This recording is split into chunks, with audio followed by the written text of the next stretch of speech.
Hello प्यारे बच्चों, आज से हम शुरू करने वाले हैं एनसीईआरटी सामाजिक विज्ञान कक्षा 10 चैप्टर नंबर 1। चैप्टर नंबर 1 को शुरू करने से पहले बच्चों मैं आपको बता दूं, आप मेरे बारे में थोड़ा सा जान लीजिए। मेरा नाम है कमल और आप देख रहे हैं मेरा चैनल एनसीईआरटी विद कमल। तो बच्चों यहाँ पे हम आज से पूरा सोशल साइंस शुरू करने वाले हैं, ठीक है। कंप्लीट आपको पढ़ाएंगे लेसन बाय लेसन। तो अगर आप मुझसे जुड़े रहेंगे तो हो सकता है ये वीडियो आपके लिए, ये वीडियो नहीं, ये चैनल आपके लिए बहुत ज़्यादा यूजफुल हो। तो चलिए शुरू कर दें। सबसे पहले हम चैप्टर नंबर 1 को, चैप्टर नंबर 1 का नाम है बच्चों, क्या है? संसाधन और विकास। किसी भी पार्ट को पढ़ने से पहले आपको उस पार्ट का जो शीर्षक है उसको बहुत ज़्यादा समझना चाहिए, क्योंकि जो शीर्षक होता है बच्चों, जो पार्ट का नाम होता है, उसी के बारे में पूरे चैप्टर के अंदर बात होती है, ठीक है। तो हम बात करेंगे पहले किसकी? संसाधन की। किसकी बात करेंगे बच्चों? संसाधन। उसके बाद हम विकास के बारे में बात करेंगे। तो संसाधन क्या होता है उसके बारे में बात करते हैं। तो पहली डेफिनेशन आपकी, संसाधन क्या होता है। अब बच्चों संसाधन का मतलब ये है कि जैसे आप देखते होंगे, आप अपने घर में क्या क्या चीज़ें इस्तेमाल करते हो। जैसे आप अभी पढ़ रहे हो तो आप क्या मोबाइल इस्तेमाल कर रहे हो, ठीक है। जब आप स्कूल जाते हो तो बैग इस्तेमाल करते हो, ठीक है। बैग यूज़ करते हो कि नहीं, ठीक है। टिफ़िन यूज़ करते हो। तो ये सभी क्या कर रहे हैं? अगर ये नहीं होंगे तो आपको क्या होगा? कई समस्याएं उत्पन्न हो सकती हैं, ठीक है। तो ये क्या है? आपकी कई आवश्यकताओं को पूरा कर रहे हैं, आपकी जो काम है उसको सरल बना रहे हैं, ठीक है बच्चों। तो संसाधन का मतलब यही है कि कोई भी वस्तु, हमारे पृथ्वी पर कोई भी वस्तु हो, चाहे वो कुछ भी हो, लेकिन वो हमारी क्या है, किसी ना किसी ज़रूरत को क्या कर रहा हो, पूरा कर रहा हो, तो उसी को बच्चों बोलते हैं संसाधन। क्लियर बात समझ में आ गई? तो क्या है, एक बार और समझ लेते हैं इस डेफिनेशन को, फिर इसके बारे में और आगे बात करते हैं। तो क्या है, हमारे पर्यावरण में उपलब्ध प्रत्येक वस्तु जो हमारी आवश्यकताओं को पूरा करने में प्रयोग की जाती है तथा जिसको बनाने के लिए प्रौद्योगिकी उपलब्ध है, ठीक है, संसाधन कहलाती है। अब आप बोलोगे प्रौद्योगिकी क्या होता है? बच्चों प्रौद्योगिकी का मतलब ये होता है कि कोई भी चीज़ डायरेक्ट संसाधन नहीं होती, कुछ होती है कुछ नहीं होती। जैसे हवा, हवा हमको प्रकृति से मिली है और आपको पता है हवा क्या है, बहुत बड़ा संसाधन है, क्योंकि इससे हमारी क्या आवश्यकता, सबसे बड़ी आवश्यकता, क्योंकि हम जीवित हैं, ठीक है। हवा नहीं होगी तो हम जीवित नहीं रह पाएंगे। तो हवा को आपको संसाधन बनाने की जरूरत नहीं है, वो ऑलरेडी पहले से भगवान ने उसे संसाधन बना के हमको दिया है। पानी भी कुछ इस तरीके से है, लेकिन कई जगह खारा पानी होता है, ठीक है। तो अगर हम उसको मीठा पानी बना दें, जैसे खारा पानी हम पी नहीं सकते, लेकिन अगर हम उसको मीठे में चेंज कर दें, ठीक है, तो क्या होगा, वो संसाधन बन जाएगा। लेकिन खारा पानी जो समुद्र का पानी है, उसको मीठा पानी बनाने के लिए क्या होना चाहिए हमारे पास, उसको खारे पानी को मीठा पानी बनाने का तरीका भी तो होना चाहिए। तो इस तरीके को ही बेटा बोलते हैं क्या, प्रौद्योगिकी। समझ में आया? प्रौद्योगिकी का मतलब क्या होता है, किसी भी चीज को बनाने का जो तरीका होता है उसे क्या बोलते हैं, प्रौद्योगिकी बोलते हैं। यानी कि आप अपना इंटेलिजेंस मान के चलिए, जैसे मिट्टी था, मिट्टी तो पहले भी थी, ठीक है, लेकिन कुछ सालों, हजारों सालों, लाखों सालों पहले की अगर बात करें तो किसी को नहीं पता था इस मिट्टी से बर्तन बन जाएंगे। लेकिन जब किसी व्यक्ति ने अपना दिमाग लगाया तो क्या बन गया, धीरे धीरे उसने क्या है, एक सांचा ढाला और क्या है, बर्तन बन गया, उसमें पानी भरने लगे, ठीक है। तो उसके दिमाग में ये चीज़ आई, यानी इसी को प्रौद्योगिकी बोलते हैं। बात समझ में आ गई बच्चों, प्रौद्योगिकी का मतलब क्या होता है, ठीक है। तो ये है, क्लियर बात समझ में आ गई। जब तक प्रौद्योगिकी नहीं होगी तब तक वो संसाधन नहीं होगा। तो क्या डेफिनेशन एक बार और क्लियर समझ लेते हैं और इसको, ठीक है, संसाधन आपको समझ में आ गया होगा। तो हमारे पर्यावरण में उपलब्ध प्रत्येक वस्तु जो हमारी आवश्यकता को पूरा करने में प्रयोग की जाती है और जिसको बनाने के लिए प्रौद्योगिकी उपलब्ध है, संसाधन कहलाती है। क्लियर? जैसे कि स्कूल बैग, टिफिन, रेल, कोयला आदि, ये सभी समझ में आया बच्चों क्या होता है संसाधन। अब यहाँ पे और हम पढ़ते हैं इसको आगे। तो देखिए क्या लिखा है यहाँ पे, पर्यावरण में अनेक प्रकार के पदार्थ उपस्थित हैं। आपको पता है पर्यावरण है, अपनी पृथ्वी पर क्या है, कई पदार्थ हैं कि नहीं। सभी पदार्थ को संसाधन नहीं कहा जा सकता, यानी कि हम हर पदार्थ को संसाधन नहीं बोल सकते। जैसे मान के चलिए अभी क्या है, कई चीज़ें ऐसी हैं जो हमारे इस्तेमाल में नहीं आती हैं, ठीक है, तो हम उसको संसाधन नहीं मान सकते। कोई भी पदार्थ या जीव या वस्तु तभी संसाधन बनता है जब वह मानवीय आवश्यकताओं को पूरा करे, ठीक है बच्चों। यानी कि संसाधन भले ही हो, लेकिन जब तक वो इंसान की आवश्यकता को पूरा नहीं करेगा तब तक हम उसको संसाधन नहीं मान सकते। क्लियर हो गया यहाँ तक? संसाधन डेफिनेशन समझ में आ गई बच्चों। अब आगे चलते हैं हम संसाधन के प्रकार के बारे में। ये बहुत इंपॉर्टेंट है, एक एक प्रकार को हम बड़ी बारीकी से समझने वाले हैं, तो आपको बहुत बारीकी से इस पर ध्यान देना है। तो संसाधन को क्या है, कई वर्गों में बांटा गया है। जैसे सबसे पहला है यहाँ पे संसाधन को बांटा गया है बच्चों उत्पत्ति के आधार पर। किसके आधार पर? उत्पत्ति। उत्पत्ति का मतलब होता है उसका उत्पन्न होना, ठीक है, नाम से ही पता चल रहा है उत्पत्ति। उत्पत्ति के आधार पर देखो, उत्पत्ति के आधार पर संसाधन दो प्रकार के हैं, पहला है जैव संसाधन और दूसरा है अजैव संसाधन। अब जैव संसाधन क्या होता है? देखो जैव का मतलब क्या होता है? जैव का मतलब होता है बच्चों जीवन। क्या होता है? जीवन। जीवन यानी कि ऐसे संसाधन जिनमें क्या हो, जीवन हो, जिनके अंदर क्या हो, जीवन हो। जीवन यानी कि वो बढ़ते हों, सांस लेते हों, ये सब काम करते हो, तो ये जो संसाधन होंगे वो क्या कहलाएंगे?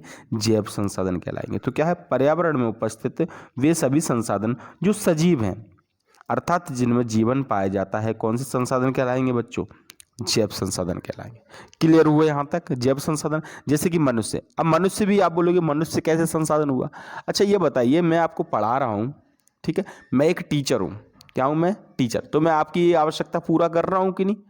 यानी कि आपको जो चाहिए, आपको सोशल साइंस चाहिए, तो मैं आपकी सोशल साइंस को आपको प्रोवाइड कर रहा हूँ, तो मैं क्या हो गया आपके लिए? एक संसाधन बन गया कि नहीं?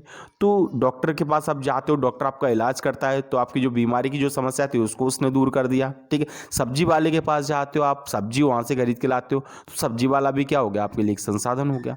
क्लियर? संसाधन का मतलब क्लियरली समझ में आ गया, ठीक है। तो जिनमें जीवन पाया जाता है बच्चों, वो सभी कौन से हैं? जैव संसाधन है। कौन संसाधन है? वो सभी जैव संसाधन। क्लियर हुआ यहाँ तक? अब आते हैं नेक्स्ट, अजैव संसाधन। अजैव संसाधन कौन से होते हैं? वे सभी संसाधन जो निर्जीव वस्तुओं से बने हैं अजैव संसाधन कहलाते हैं। जो निर्जीव वस्तुओं से, जैसे कि चट्टानें, धातुएं, ये सभी क्या है? जिनमें जीवन तो होता नहीं है, लेकिन धातु आपको पता है, लोहा, तांबा, पीतल, ये सब हमारे काम में आते हैं कि नहीं? सोना, चांदी, मनुष्य की आवश्यकता को पूरा कर रहे हैं, तो ये भी क्या है? संसाधन है। क्लियर हुआ? उत्पत्ति के आधार पर कितने प्रकार के होंगे? दो प्रकार के, पहला जैव और दूसरा अजैव। क्लियर हो गया यहां तक? अब आते हैं नेक्स्ट पे। अगला है यहां पे समाप्ति के आधार पर। अब समाप्ति के आधार पर बच्चों, समाप्ति का मतलब क्या होता है? समाप्यता का मतलब होता है कौन से पदार्थ समाप्त हो जाएंगे और कौन से समाप्त नहीं होंगे। यानी कुछ ऐसे संसाधन जो क्या है, या तो समाप्त हो जाएंगे या फिर नहीं होंगे। तो दो प्रकार के हैं इसमें, पहला है नवीकरणीय और दूसरा अनवीकरणीय। नवीकरणीय का मतलब होता है बच्चों कि ऐसे संसाधन जिनमें भौतिक, रासायनिक और यांत्रिक प्रक्रियाओं द्वारा पुनः उत्पन्न किया जा सकता है। पुनः उत्पन्न किया जा सकता है मतलब ऐसे संसाधन जिनको दोबारा से बनाया जा सकता है, ठीक है। जैसे मान के चलिए पानी है, अब पानी देखिए आप यूज कर लेते हो, गंदा हो जाता है, ठीक है, लेकिन गंदा होने के बाद हम उसको फिल्टर करके भी तो दोबारा यूज कर सकते हैं। तो ये कौन सा संसाधन हो गया? यानी कि ये समाप्त हो सकता है क्या? नहीं हो सकता ना, उस पानी का यूज फिर से हो जाएगा। तो ये क्या हो गया? नवीकरणीय हो गया, यानी हम उसको दोबारा तैयार कर सकते हैं, ठीक है। जो सौर ऊर्जा होती है, जो सूर्य की जो रोशनी होती है, ठीक है, उसको जो प्रकाश होता है उसको भी हम यूज कर सकते हैं। कभी समाप्त होगा क्या? सूर्य का प्रकाश बताइए, कभी समाप्त होगा? कभी नहीं हो सकता। तो ये भी क्या है? नवीकरणीय संसाधन है, ठीक है। जल और वन कभी समाप्त नहीं होंगे, ठीक है। और क्या है? पवन ऊर्जा, वायु कभी समाप्त हो सकती है? वायु खत्म तो फिर संसाधन को यूज करने वाले ही खत्म हो जाएगा। तो ये ऐसे संसाधन है जो कभी खत्म नहीं होंगे। वो कौन से होंगे बच्चों? नवीकरणीय संसाधन होंगे। क्लियर हो गया यहाँ तक? अगला बात करते हैं यहाँ पे नेक्स्ट, दूसरा है अनवीकरणीय। अनवीकरणीय क्या होते हैं? तो वे संसाधन जिनकी निर्माण प्रक्रिया बहुत धीमी है और इन संसाधनों की मांग अत्यधिक है। यानी कि ऐसे संसाधन, जैसे मान के चलिए आप 10 दिन के अंदर क्या है, आप जो काम करते हो, मान लो आपका कोई बिजनेस है जिसमें आप मटके बनाते हो, मान के चलो, क्या बनाते हो आप? मटके बनाते हो। 10 मटके आप 10 दिन के अंदर तैयार करते हो, यानी 10 मटके आपको 10 दिन में तैयार करते हो और बिक एक ही दिन में जाते हैं। तो इसका मतलब क्या हो गया? आप जो बना रहे हो उसकी स्पीड बहुत ही कम है, लेकिन बिकने की स्पीड बहुत ज्यादा है। क्लियर? तो इसी तरीके से जो अनवीकरणीय संसाधन का मतलब ये होता है कि संसाधन जो है वो प्रकृति में बन तो बहुत धीरे स्पीड से रहे हैं, बहुत धीमी स्पीड से, हजारों साल लग जाते हैं, ठीक है, लेकिन यूज करने वाले उसको बहुत ज्यादा हैं, लोग यूज बहुत ज्यादा कर रहे हैं बच्चों, तो उसको बोलेंगे अनवीकरणीय। तो क्या हो जाएंगे? खत्म हो जाएंगे, सिंपल सी बात है।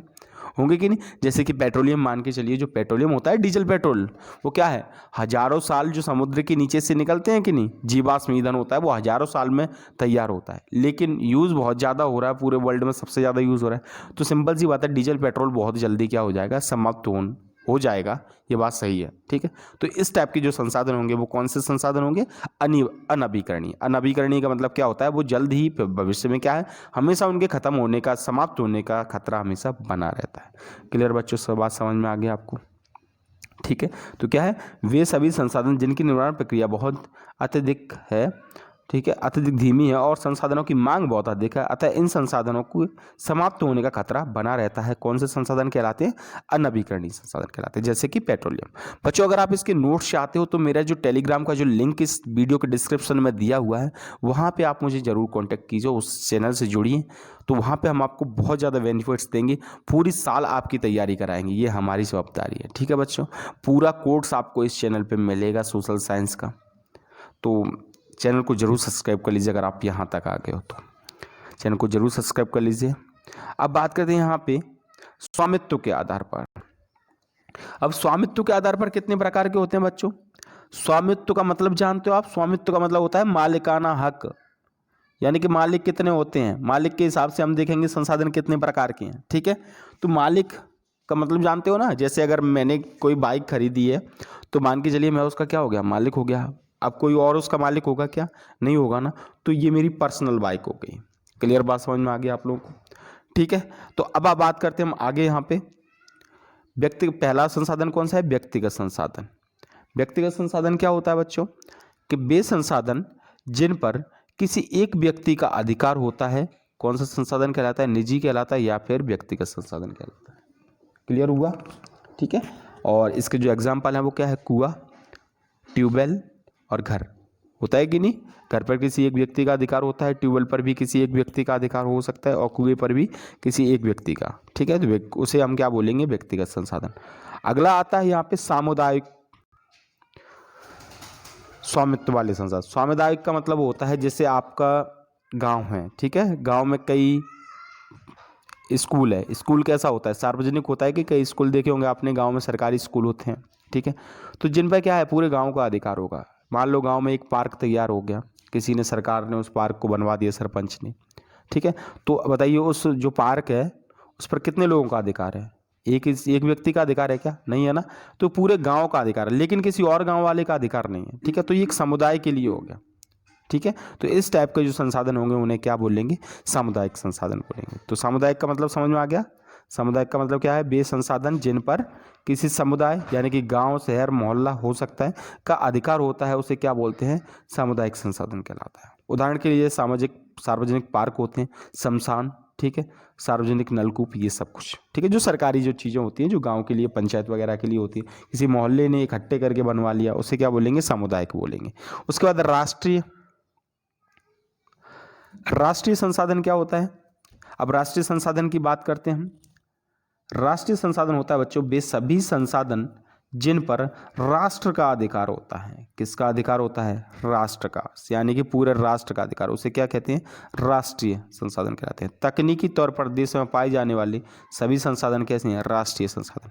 अब आप बोलोगे तकनीकी तौर पर कैसे, जिससे मान के चलिए सभी आपके गांव में क्या है, हर सभी के खेत हैं, ठीक है। आप फिर आप सिटी में रह रहे हो, आपके ये खेत है, ठीक है, वो सॉरी सिटी में क्या है, आपके घर है, ठीक है। अब ये जो घर बने हुए हैं, मान लो सरकार को यहाँ से कोई एक प्रोजेक्ट तैयार करना है, यहाँ से एक रोड निकालनी है, तो वो आराम से रोड निकाल सकती है, ठीक है। उसको पूरा अधिकार है कि वो कहीं से भी कुछ भी कर सकती है, ठीक है।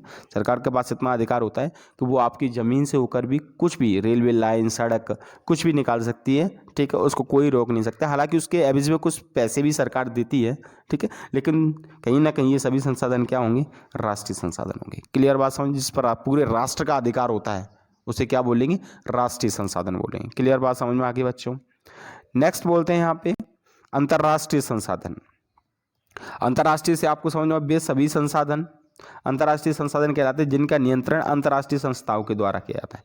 यानी कि जिन पर जैसे WHO, ठीक है, WHO या फिर जो कई संस्थाएं, यूनेस्को, इन सब का जो अधिकार होता है, ठीक है, पूरे इंटरनेशनल लेवल पे जो अधिकार होते हैं संसाधनों पर, उन्हें क्या बोलेंगे, अंतर्राष्ट्रीय संसाधन बोलेंगे। क्लियर।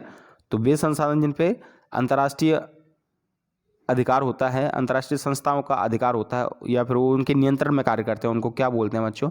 उनको बोलते हैं अंतर्राष्ट्रीय संसाधन। क्लियर हुआ यहाँ तक? यहाँ तक आपको समझ में आ गया? अब बात करते हैं नेक्स्ट है बच्चों विकास के आधार पर संसाधन। अब विकास के आधार पर संसाधन कितने प्रकार के हैं? तो विकास का मतलब होता है कि डेवलपमेंट, ठीक है, कि किस तरीके से जो लोग हैं, हर देश है, विकास करता है कि नहीं, संसाधनों को नए नए संसाधन लेके आता है, तो उस आधार पर हम संसाधनों को देखेंगे। जैसे कि सबसे पहला है संभाव्य संसाधन। अब संभाव्य संसाधन से, संभाव्य का मतलब होता है संभावना, ठीक है, तो किसी भी देश या क्षेत्र में कुछ ऐसे संसाधन होते हैं जिनका उपयोग तकनीक के अभाव के कारण वर्तमान में नहीं होता है। क्लियर? यानी कि किसी भी देश में कुछ संसाधन होते हैं, सबको पता है कि ये संसाधन है, इससे लोगों की आवश्यकता पूरी हो जाएगी, लेकिन वो उसे संसाधन बनाने की वो तकनीक ही नहीं है। यानी कि किसी भी संसाधन को संसाधन बनाने के लिए सबसे ज़्यादा जरूरी क्या है? तकनीक है, ठीक है। मान के चलिए समुद्र का पानी पता है आपको, पूरे हर एक देश में क्या है, अधिकतर अपने देश में क्या है, पानी की समस्या है, लेकिन समुद्र में कितना पानी है? बहुत ज़्यादा है, लेकिन क्या वो यूज़ का पानी है क्या? लेकिन पानी तो आपको पता है ना यूज़ का होता है, लेकिन वो खारा पानी है, तो उसको मीठा पानी बनाने का जो तरीका है वो हमारे पास नहीं, यानी हमारे पास प्रौद्योगिकी नहीं है, तो हम उसको क्या बोलेंगे? उसे बोलेंगे संभावित संसाधन। यानी कि आगे चल के हो सकता है कि इसकी तकनीक किसी को आइडिया आ जाए कि इसको बहुत ही सस्ती दर में क्या कर दे, इसको मीठे पानी में चेंज कर दे, तो फिर क्या बोल जाएगा? ये संसाधन बन जाएगा। तो क्लियर आपको समझ में आ गई संभावित संसाधन क्या होता है?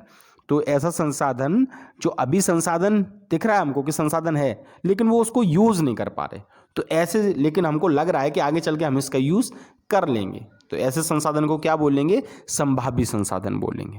क्लियर बच्चों? बात समझ में आ गई आपको? नेक्स्ट अगला है विकसित संसाधन। विकसित संसाधन क्या है?